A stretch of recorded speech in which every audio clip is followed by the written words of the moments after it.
Mga besh, gusto nyo din ba ng nilagang spare ribs? Tara, samahan nyo ko. Hello mga beshi, maglalaga tayo ng spare ribs. So, ito ang aking ilalagay, ang nilagang mais. Nabili ko to na luto na para mag-iba yung lasa niya, tumamis na alabulalo. At pechay, masarap ang maraming pechay. At ito ang sibuyas na gagamitin natin. Nagai negi sa Japan or long onion, patatas, at paminta. Simulan na natin ang pagluluto. Pinapakuluan natin yung ating spare ribs at aalisin natin yung mga manti-mantika sa ibabaw.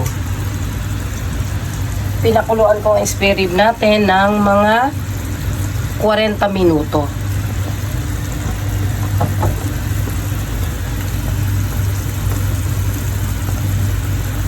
Ayan yung kanyang mga sariling mantika. Aalisin natin.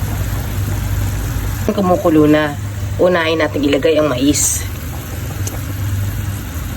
Ilagyan ko na nga pala ng asin ang pinakuluan kong spare ribs para tamang-tama lang ang kanyang lasa sa pagpapakulo natin ng kanyang mga ingredients. Pakuluan natin ng 3 minuto ang mais kasama ng sabaw ng baboy para lumasa at magmix ang mais at ang baboy. Sunod natin ang patatas. Ayan, ang sarap nito. At lalagyan ko ulit siya ng long onion or nagai negi. Pakuluan po natin ng 5 minuto.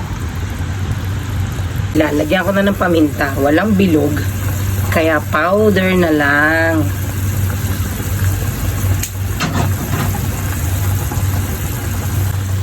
Ilalagay na natin ang pechay.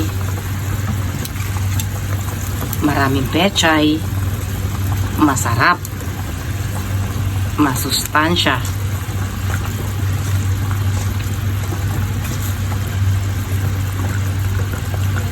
Pakuluin ng 3 minuto. Ayan na mga besh, ang ating nilagang spare ribs. Kain na tayo. Patatas, pechay, onion at paminta.